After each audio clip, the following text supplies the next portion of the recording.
We're joined this evening by Charles Scott of Bersticker-Scott Funeral Home. We want to thank you very much for your time here. Now, we had this incident in Findlay where somebody is in some trouble with a funeral home. Don't want to talk about the facts of that with you tonight. But when it comes to funeral homes, you have a very personal relationship with people. They're in a very emotional state. Do you find that as a relationship where any issue could set somebody off? Do you find a delicate balance you have to have with people? Well, yes, you do. You have to be mindful of their situation and be gentle with them, and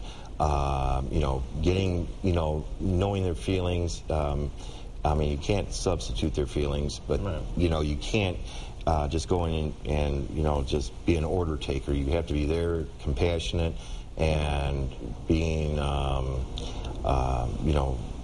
with them through the whole process, because in our business we deal with folks in a very short period of time, and a highly emotional period of time. I mean, you're not dealing with somebody who has thoughts like they would every other day. It's a time when they've got a million things are whirling around upstairs in their mind, all these different things, whether they knew that the death was going to be imminent or it happened really suddenly. Their minds are just going 100 miles an hour in different directions, and you kind of guide them through those 3 or 4 days that they're going to be with you to hopefully they will be making the right decisions, and that's where I'm there to help them, guide them, and such. So, and your business is very word of mouth. I mean, your families you work with quite a bit. Yes, so that's one way you not only work with people but set up a reputation with people. Yes. Our business is totally built on reputation. We're always there every day. Just not our firm, but every firm in the city and in the state and county.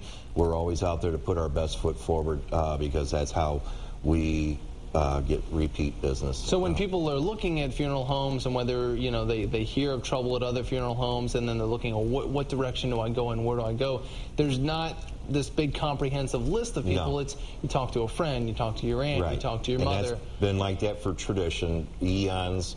In this business, it's always been, Aunt Sue took her husband over to this funeral home. We were very happy with them, and they're based sometimes.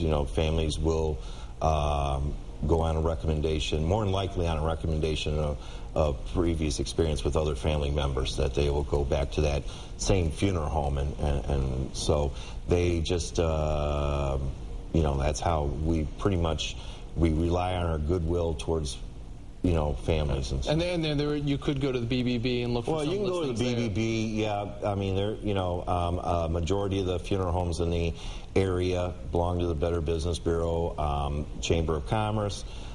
We all have memberships in the Ohio Funeral Directors Association. We all have memberships in the National Funeral Directors Association. But more than likely, it comes down to what your friend thought, or what your friend or mom thought. Right. That's what Sean Haggerty thought of when he used XYZ Funeral Home. Say, hey, we were treated quite well over here. You can, I would recommend, in your time of loss, to go over to this funeral home here. All right, Charles, we appreciate your insight. Thanks very much for your time. Thanks very much. And that is your Talk Back.